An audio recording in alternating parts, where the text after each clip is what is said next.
Square Ball Podcast.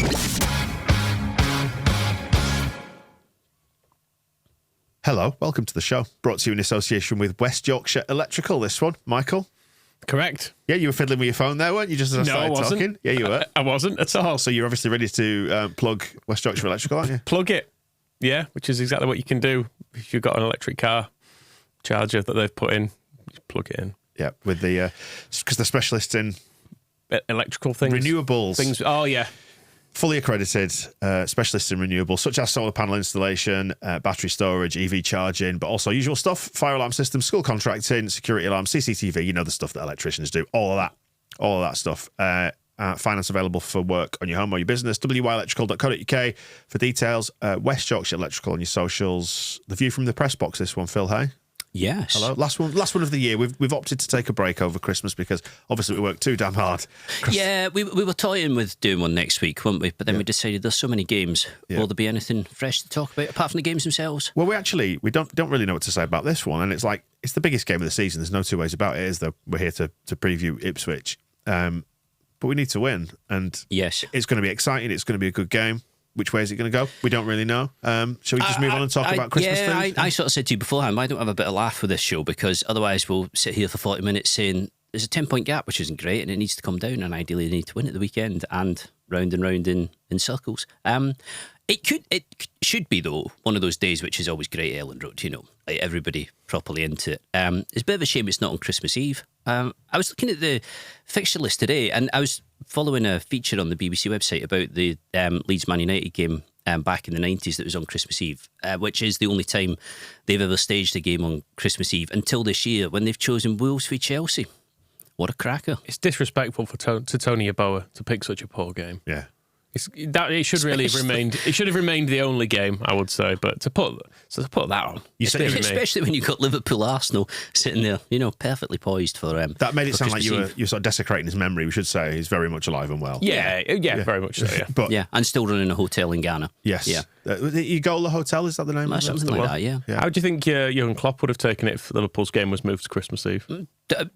Delighted, I'm sure. He'd have just got on with it. Yeah, no, it wouldn't have no gone. complaints. This is, you know, I wrote about conspiracies this week, conspiracy theories, and Klopp would absolutely have gone. It's just the way the cards fall, you know. It's fine. It's interesting the parallels actually between this year and that, because I went back and looked at that fixture because I was curious as to what day it was, and the reason why we ended up on Christmas Eve was because the round of fixtures happened in exactly the same way as the calendar is this year. It was Saturday the 23rd, and then we played at lunchtime on Christmas Eve on the telly. And that was it. That was the last fixture before Christmas Day. But they used to play on actual Christmas Day, didn't they? Like you'd back in the 50s or whatever, you'd have a game on Christmas Day and then Boxing Day and then 27th. I'd be very much up for Christmas Eve football, but it has to be a big game. Do you know what I mean? Like Leeds Ipswich, I think would be fine for Christmas Eve, but others maybe not so much. Although, I mean, I guess we can talk about the other games across the holidays if we're not doing a show on Monday, with it being Christmas Day and all that. Mm-hmm. Boxing Day, heading to Preston. That's an early start. It feels too early. Well, the big consideration is what time do you stop drinking on Christmas Day for the purposes of drink drive laws? Yeah. Early, I would suggest. It's going to be an early start, that, and not ideal. And equally appealing 8:15 away at West Brom on a Friday night. Yeah, it feels so. There's going to be quite a big gap in that whole Christmas week, especially because we're not at home as well. So only fewer fans travel to the away games than to Ellen Road, just by definition. So it's going to feel like there's quite a big gap of attending football anyway if you're not going to the away games. But obviously you go to them all because that's your job. Even though you hate it. The one thing that I'd totally forgotten about the Championship, and it sounds stupid this because it's quite obvious, but is just how many games there are. It was weird actually. As soon as you got promoted to the Premier League, particularly because all my football writing prior to that had been either League One or the Championship with Leeds, you felt as if you were kind of kicking your heels a little bit over Christmas because there weren't that many games and it wasn't that intense. But then you come down and it's the total polar opposite of like four games in 8 days, all of which really matter, starting with this on Saturday. I kind of feel like by the time we get to the end of New Year's Day and into the run up to the FA Cup, we're all going to have a much better idea about where this is headed, the season as a whole, particularly because Leicester and Ipswich will have played each other too. You speak often, or you have done in the past anyway, about Leeds United's sense of creeping death, and that's probably one reason in itself that Leeds could do with beating Ipswich, quite apart from the table. It's just the sense that the season is going to start to get away from us if we don't. I wonder what a draw would do to people's psyche. I think Ipswich should be pretty happy with the draw, don't you? I said after their game against Norwich, I don't think they'll have been unhappy with the draw out of that. And likewise, game against Leicester, point wouldn't be a bad result for them. This seems to me for them to be a kind of damage limitation stage. If it works out, consolidating. If it works out brilliantly for them, and they beat Leeds, beat Leicester, had they beaten Norwich, then happy days. But I think back to back, that's a really difficult run, about as difficult a run as they could possibly have, considering the rivalry with Norwich. So to come out of that relatively unscathed, or not too compromised with the league position, would be good. Bottom line, Leeds have got to win. Yeah, they? But from a Leeds perspective, there is the chance to potentially make some inroads on one or both of the top two here. Carpe diem, isn't it? Yes. You've got to just seize the day now. Very much so, and I think because there is a fairly big gap opening up to 7th place as well, and I think to avoid a long stretch of games where everybody is kind of resigned to it being a top 6 finish but not a top 2 finish, it could be a long old run through, February, without counting chickens too much, through February, March, April, if you don't feel like you are clawing the top 2 in. So I think to keep it live would be great. Doesn't the Ipswich away game feel like about 2 years ago? It really does, yeah. Sinistera obviously bagging what turned out to be the winner. Yeah, I think it's quite instructive though what went on down there for how Leeds can win at the weekend, because Ipswich were not shy in coming forward, and they generally aren't. And I can't imagine that they'll be much different at Elland Road on Saturday. McKenna seems pretty confident in his setup and in the way Ipswich play, and it would be a surprise to me if they were to suddenly become ultra defensive. Although perhaps, in this particular fixture there would be grounds for taking a tactical approach like that. But because they were so aggressive in their attacking, it allowed Leeds to do what they do best, which is to counter-attack into space, use their pace, and absolutely clinical on the day, Leeds. I thought Leeds deserved it. It was a really good game.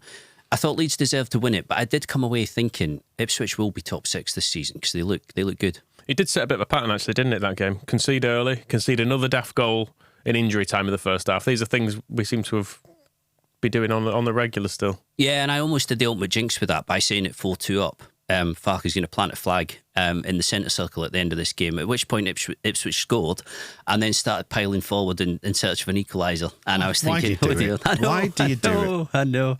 Just to keep life interesting.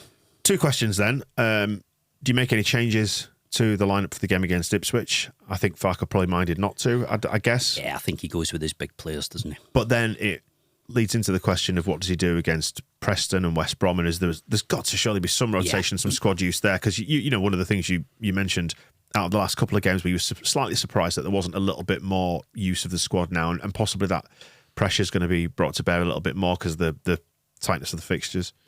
It just felt a touch, or looked a touch fatigued to me through Sunderland and also Coventry, which wasn't to say that Leeds didn't have a lot of both games and didn't have a lot of running in the legs, but it just wasn't as kind of sharp and vibrant as they can be at their best. I think because they've had a week to build up to Ipswich, and because of what we know about Farke and what seems to be his preferred lineup and how loyal he is to that, I think he does go with his big players. I think he goes with the players. You have to for the Ipswich game. I think you do, and I think he will. So again, if you're looking at changes, it's probably the odd one or two here or there, but I'm not really sure what his options are. If it's not Gray at right back, for example, is it Shackleton or Ayling? I think he's more inclined to go with Gray. If it's not Spence at left back, what are the alternatives there?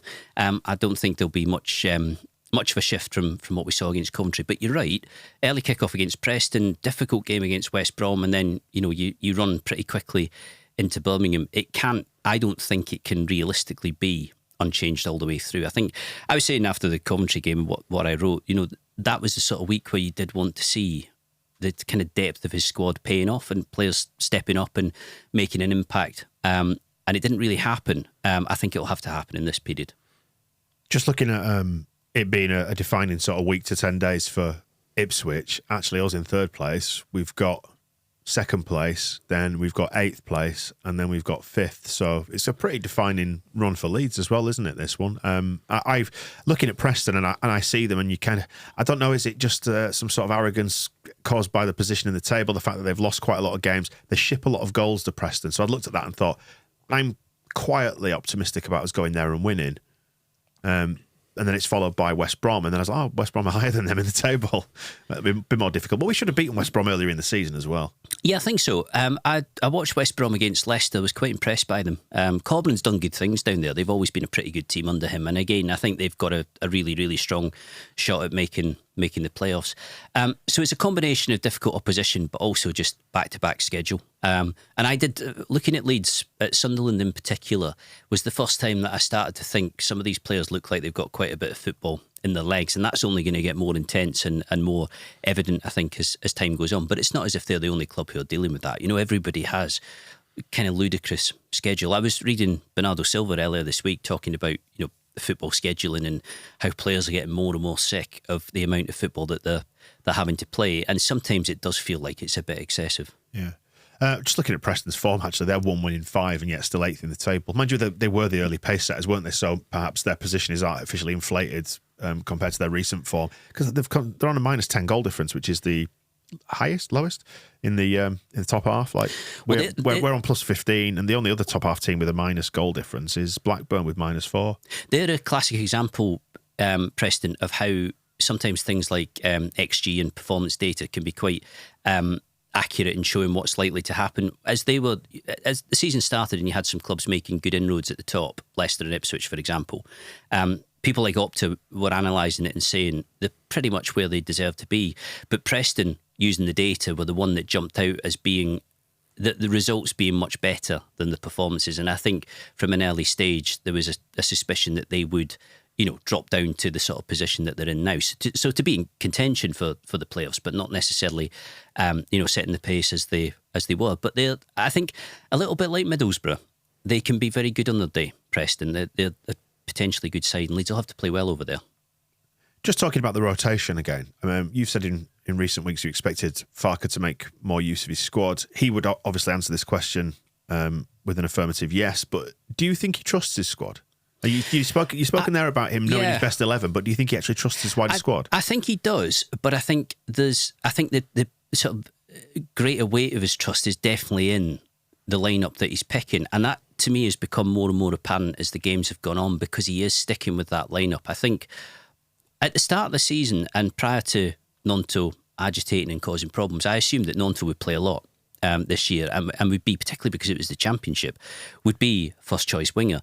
Somerville, to my mind, has probably been the best player at Leeds at this point. I was doing a review of the year and was asked to pick player of the year, and I said, well, it's got to be from August onwards, hasn't it? Because last season it was basically Rodrigo and nobody else, and really no Rasmus Christensen, maybe surprisingly not. No, and you know, I don't think you would really be giving it to Rodrigo.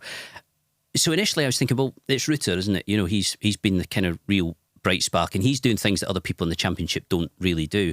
But actually, I think in terms of overall impact, Somerville just keeps doing it. You know, 10 goals already is really impressive, particularly the position he plays, plus the assists on top of that. So deservedly first choice, which you know, surprised me slightly, given that I thought it would be Gnonto who would certainly be leading the way in that position. And also Dan James, you know, has come to the fore. And I think that's one thing you have to say about Farke, is that individually he's got a lot out of the players. Some players are playing much better than they were previously. And granted, it is a different level, so that will be helping. But to answer the question, I do get the sense that there is an 11 that Farke feels really safe with and really comfortable with. And I don't think that's to say that he doesn't trust what's beneath it. But I think last week probably made the point, didn't it, that there were options to change it. There were ways in which he could have freshened it up. There were probably ways in which he should have done. But he stuck with what he knows and what's been working, because it has worked. You know, it has up until that week. I wonder if maybe the Stoke game damaged a bit of trust in the wider squad. It did for me. Yeah, and also particularly because they were going away from home on the Tuesday night to Sunderland. You know, the idea that you go to Stoke and you throw in, particularly Gruev, I think, cold into the centre of midfield, which just didn't work. He might have been bitten by that, might have been reluctant to do the same again. But in Gruev, I mean, you are talking about a Bundesliga midfielder, you know, who was playing at that level last season, should be comfortably good enough for the Championship, hasn't had much in the way of games. We did touch on this after the Coventry game. I'm starting to wonder more and more that as good as Ampadu and Kamara are in the centre of midfield, and that's a really strong, steady partnership, whether playing somebody like Gray there just gives you a bit more of a, I guess, something a little bit closer to a 10 rather than, a kind of deep line midfielder, and whether because of that you'll get a little bit more goal threat. And perhaps that's a good thing in games where you're having to be patient and try and cut through deep line opposition. I do think from time to time there is an argument for getting Gray back into the midfield, and that's not because Kamara isn't playing well, and it's not because Ampadu hasn't played well for a lot of the season. I just think it creates a different combination with different attributes. It feels to me like at the moment left back is causing us a lot of issues because it doesn't allow the flex. Because ideally you put someone else in there, which allows Spence to move, which allows Gray to move, which allows just the whole team to reshuffle slightly. But because we are stuck without any left backs, it's like one of those. Spence has to play there. Like one of those children's puzzles, where there's just a single tile missing, and you've got to kind of shuffle all the pieces around to try and move it and arrange it. And sometimes you look at it and go, "Oh, that's really obvious," and then other times you keep shuffling it around, and it just never works. The bigger problem here, I don't think, is the injury to Byram, because Byram has been very, very good and would be first choice left back. It's the fact that behind him there isn't really anything, is there? Firpo is there, but there's between fitness and performances that there are just doubts about Firpo constantly. Spence, you can see in Spence, and every time I see him play and you see what he does with the ball, you can see how talented he is. But it's already one of those situations where you're thinking he needs to be playing on the right, really, doesn't he? To get the best out of him, he needs to be playing as a right back. But it says Michael says you don't want to then, let's say, put Archie Gray at left back because why would you? You're then putting him on his wrong side, in an unnatural position, and it's just having that's not going to affect. I mean, a few people have mentioned the fact that Gruev is an option there on the basis of what he's done previously in his career, but I don't know how on earth that would work. Maybe it would be fine. Maybe it would be too much of a. It feels like one of those experiments you'd soon regret.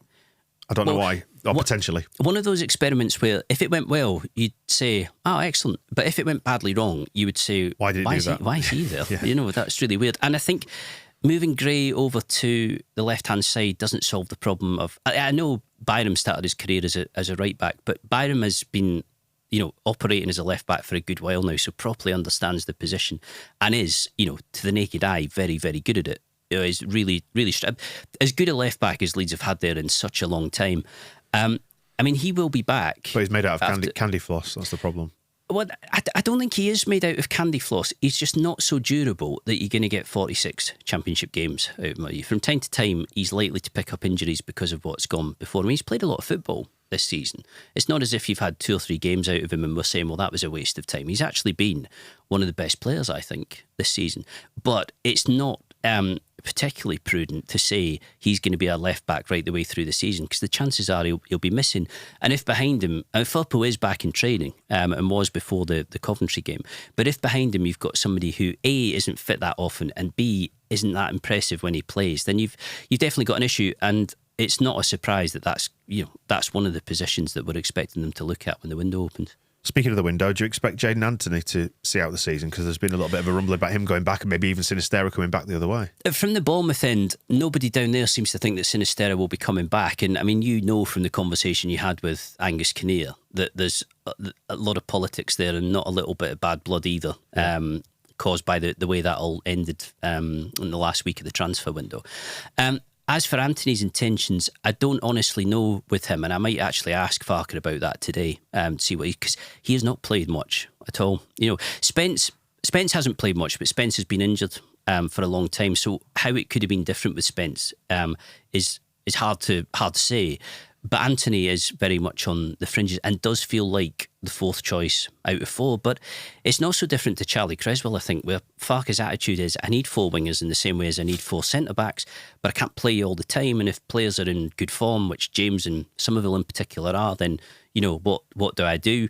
The message to Creswell and Gelhardt is still that they will stay, but, there will be interest out there. So I guess it remains to be seen whether that position holds if there is really, really strong, if there's strong approaches for them that the players want to take, because neither of them are getting much in the way of minutes. And in Creswell's case, not even really making the bench. Had a theory for the January window. Run with me on this, see if you agree. Sign a left back. No way. Could do. Yeah? What do you reckon to that? There aren't any. Right. We'd have signed one by now. We've already got 2. So if there was a left back, we've got a right back in Junior Firpo. would be my take on that.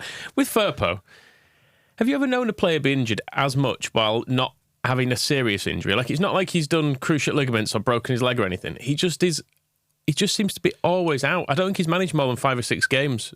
It's like a car that just is constantly breaking down. It really is. Like my 07 Fiesta, that beast that got to 195,000. Yeah, except Firpo's done this with about 20,000 on the clock, it feels like. You had good value out of that car. You do. I mean, I can't say anybody springs to mind as me thinking, just permanently crocked or little injuries over and over and over again. Nobody that jumps out more than other players who have struggled with that. But he is injured a lot. And it's boiling down to be a bit of a mystery generally, that transfer, isn't it? Like, it just hasn't worked, and he's got a year and a half to go on his contract. So because in those 18 months it could suddenly click and it could suddenly happen, then there's still always the prospect that you'll have a different and more positive view of that signing when he leaves, when it comes to the final point. But I don't think that's going to be the case, is it? I mean, it's the mistakes in the game, particularly the defensive errors that seem to be repeated, which are so peculiar and so confusing. Because, I mean, he was one of Bielsa never took players that he didn't like, didn't rate or didn't think he could do something with, and he clearly must have thought with Firpo that something could happen there. But in order to find your flow, you can't be absent as much as he has been. You have to get a decent run of games. And it just has not happened, has it? And I think even now, even though they're down in the Championship, I don't really feel like that's particularly safe cover for Bayern. No. Should we have this conversation again in 6 months? Yeah, why not? Great. Why not? Happy summer, everybody. How is Stuart Dallas? Do we know? I saw. I'm pinning it all on him, basically. I know he's not yet featured in any game. I saw Dallas a few weeks back. I mean, joking aside with Dallas, it's been really, really tough for him. It's been such a long stretch as well. And I think it is just a case of really, really serious injury that obviously fractured his femur, damaged the knee as well, and has taken him a long, long time to recover from. He's out of contract at the end of the season. Ayling's out of contract at the end of the season. Cooper as well. I have to be honest, I'll be a little bit surprised if any of them get offered fresh deals from what I've heard.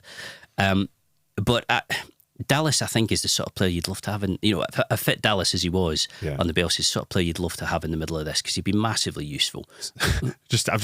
When Michael gave our left back options, or was it whichever of the two of you it was, as Firpo or Sam Byram, who's always injured, bless him, and then your backup option is a guy who's had one of the worst leg injuries you could possibly imagine. So just sign a left back. Well, with the best will in the world, I don't think anybody's particularly looking at Dallas as a backup option at the moment, because he's not played for kicking on towards 2 years now. And in any case, he'd kind of remodelled himself as a centre mid, and a pretty good one at that. He has been a utility player over the years and played in a lot of positions. But no, I'm with you. I think a competent, capable left back would be great, and there's part of you that thinks it would be quite nice if Leif Davis was still here, really. Sigh. But then you wouldn't have been saying this a year ago, would you? It's just the way that the cookie has crumbled in that way that we went down, didn't we? Very easy with hindsight. It's similar to Jack Clark at Sunderland. You look at him now and think he's really trained on him, actually, and is looking. I think he looks like one of the best players in the division. But when he went in the summer that he did, when he went to Spurs, I think we probably agreed with Leeds that it seemed like pretty good money. And I think they felt it as well, didn't they? Yeah, and the club got promoted. So in the grand scheme of planning, it worked, and it made sense. And what has happened since is in no way connected to Jack Clark leaving. It's just that now you say, he'd be quite handy to have on the books, a bit like Leif Davis. Speaking of relegation, because this is the last show of the calendar year, I was going to ask you, have you got like a performance of the year or a game that you enjoyed most? And I've gone back to last year's fixtures, and we in the Premier League half of the calendar year, we had 3 victories. Southampton 1-0, the 2-4 victory at Wolves, and then 2-1 at home to Forest. Otherwise, your pickings are from this season. God, yeah. No, well, I mean, similar to Player of the Year, August onwards. Leicester away, I think probably by a mile. Just they have been statistically, results-wise, best team in the division. To go there on their own turf and turn them over really impressively, I thought. I know our friends on the Leicester podcast thought otherwise. However, I still stand by the fact that I think Leeds were the better team on the night. That was a really, really, really good win. There have actually been lots of really good results under Farker. I think Leeds have been good to watch. I've enjoyed watching them. It's just the table, isn't it? Yeah, it is. Yeah, so first victory of the season was at Ipswich. Then the victory at Millwall was pretty comprehensive, wasn't it? That looked like a class apart. Yeah, that's worth a mention, actually, because Leeds just never win like that at Millwall, do they? That was a proper rout in the end, at a ground where I've seen Leeds fold so many times.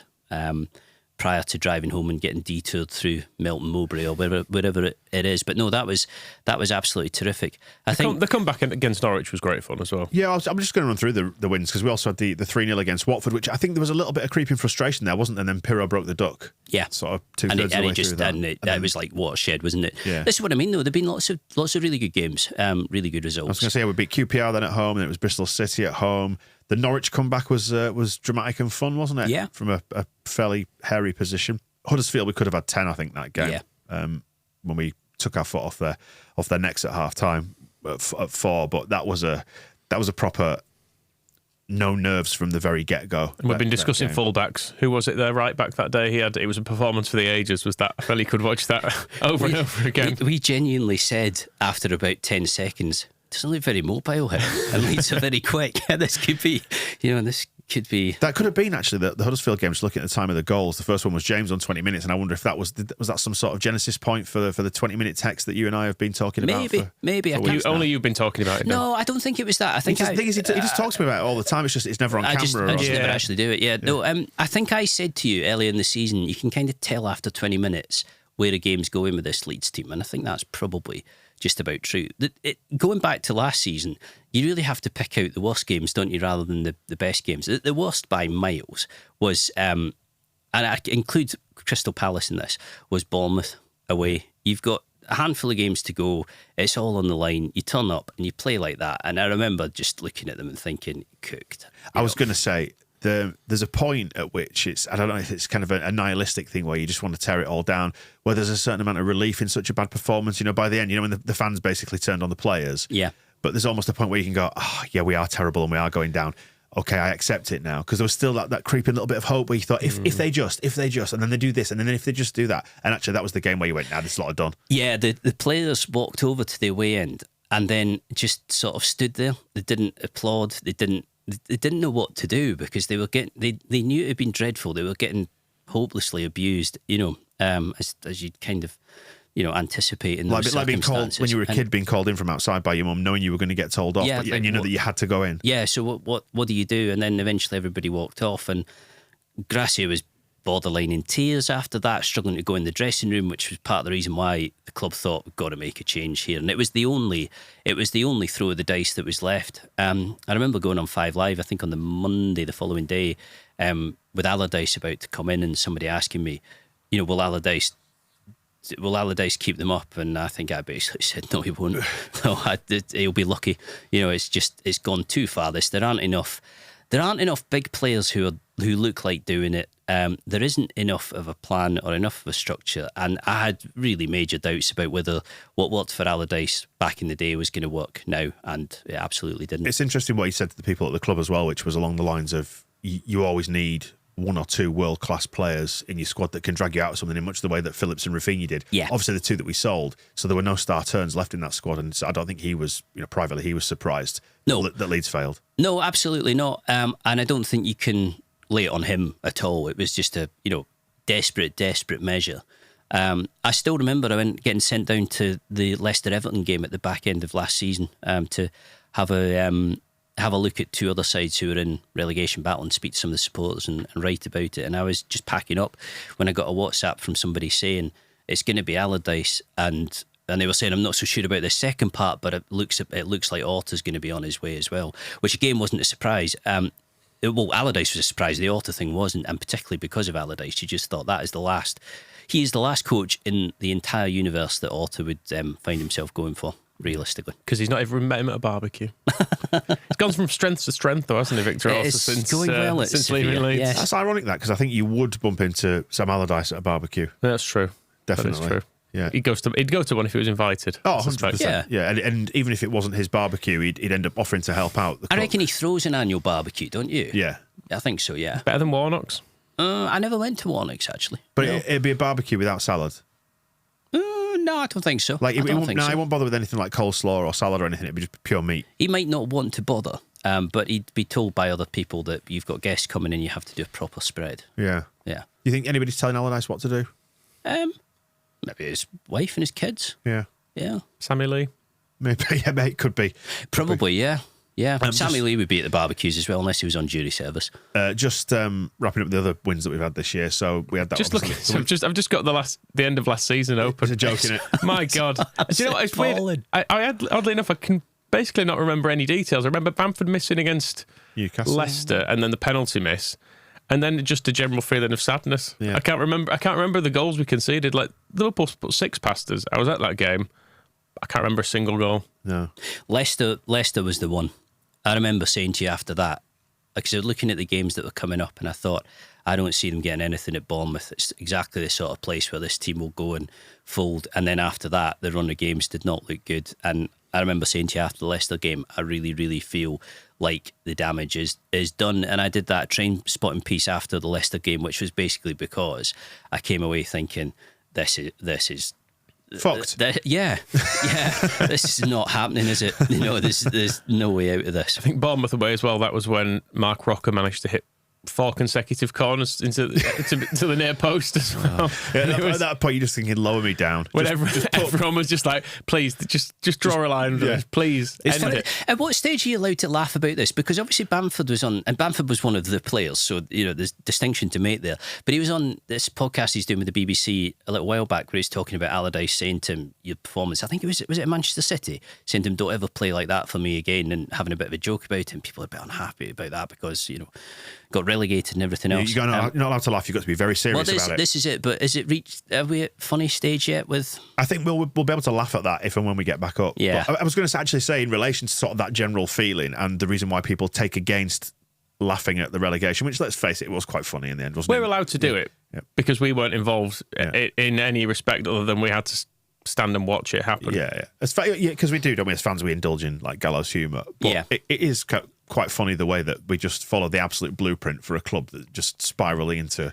I think so. Not chaos, but just signing its own death warrant. I think it was an absolutely textbook relegation last season. Yeah, in every respect, loads of different coaches, players underperforming or just not good enough.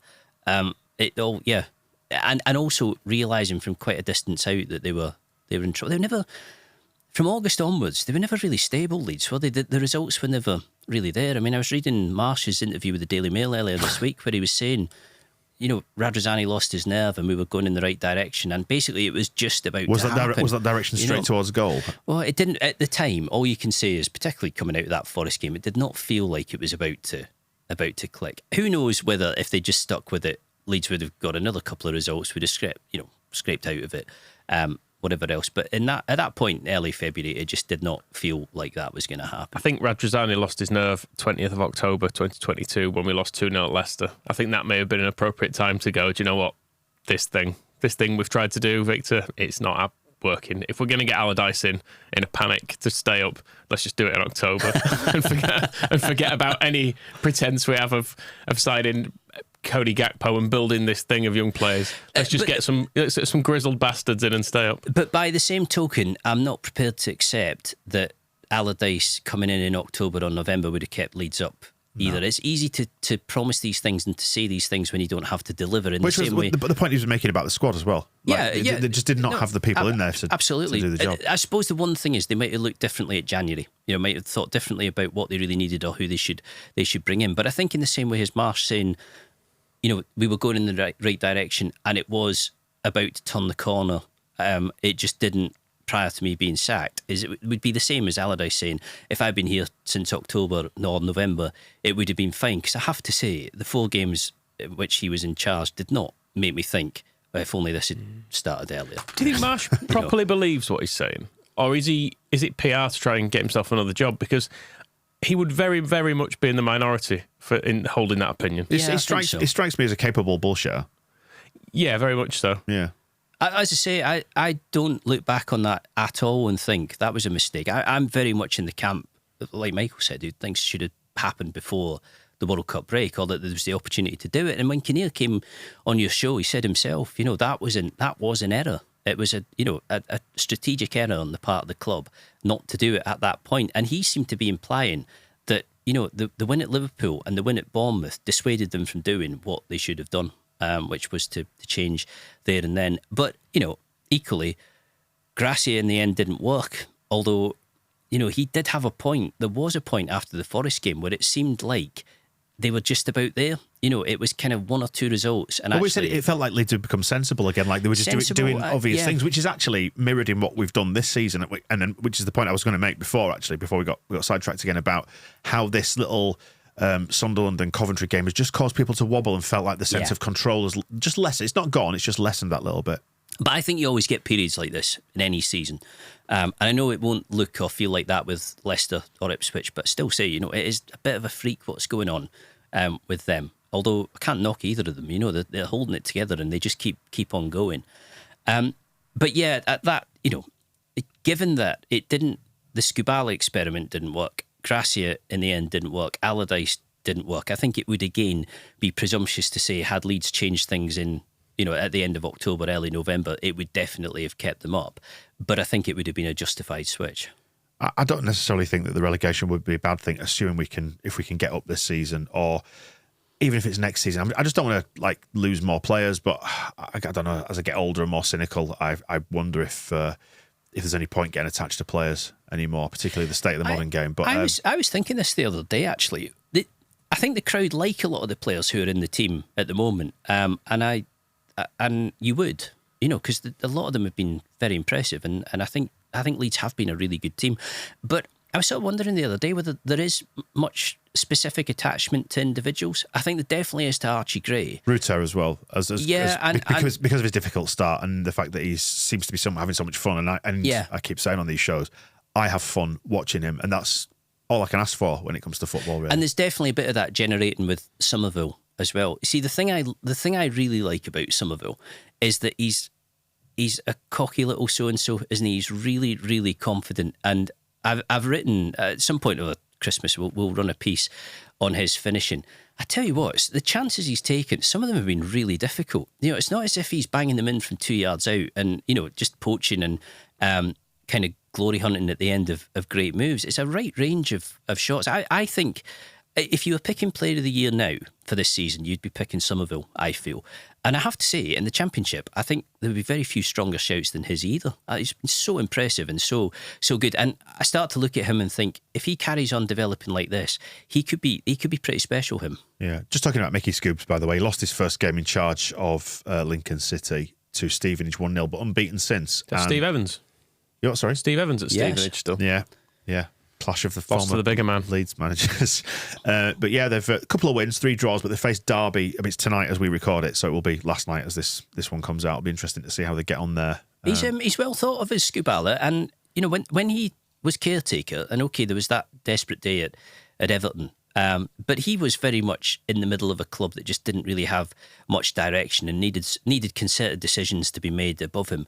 The build up to the Old Trafford game was interesting because it was kind of supposedly a team of 3, of which the mighty Chris Armas was part of it as well. And Skubala basically said at the outset, I'm in charge of this. I'll make the decisions. You guys are going to help. Gallardo was there as well, but Armas had obviously had prior head coach positions. So you thought that Armas might actually lead it, but Skubala basically said, I'll be leading this. I'll be the one who's in charge of what we're doing. And weren't far off getting a really, really good result away at Old Trafford. But again, I don't know. I look back at that and I think to myself, in those circumstances, when you're under pressure, do you get away really with trying to do the caretaker model in the Premier League? And there was a bigger picture to it because they went after Areola and they didn't get Areola. He's starting to do some pretty good things down at Bournemouth. But again, it felt as if they were caught without a definitive plan that was A, going to fall into place, and B, work at the stage where they really needed it. And you compare it to now and you see the amount of structure that's been put in place at the club, behind the scenes, it feels like a far more robust operation now than it was than it was back then. But that does bring us all the way back around to where we started. Christmas. Mm-hmm. It wasn't far off the 12 days of Christmas. Yeah, it like genuinely was. Well, enjoy yours, and let's hope we can enjoy the festive break from a football perspective, because I'd quite like to just have this week off and go, I'm having a nice time here, because Leeds have won, and Leeds have kept in touch with football. They haven't ruined my mood in much the way that they've maybe wobble when it's come to the Sunderland result and the Coventry result, but that's all you can do is just cross your fingers and hope for the best, isn't it? I think so. But they are going to need a lot of points out of this run. Big plans for Christmas then? Going anywhere? Or just watching the football? No, I'm away up to Edinburgh the first week of January, but I'll pretty much be working all the way through, the exception of Christmas Day, because there's a lot of games. Yes, indeed. And we'll be back for the match balls. We'll be post each game, so 26th, 29th, 1st. Plenty going on. And we'll be back with all the usual lineup of shows in the new year after the Birmingham game, yeah? Indeed. I'm just looking from Christmas last year, we had to wait until the 25th of February for a win. It was a lot. So hopefully it won't be as bad as that. A little bit of a shorter spell. It felt like that as well, didn't it? From Christmas this year, if we could wait less than 24 hours for our next win. Ideal. Yes, perfect. That'd be ideal. Let's do that. Yeah. Enjoy. Merry Christmas if you're celebrating. We'll see you on the other side. Take care. The Square Ball Podcast.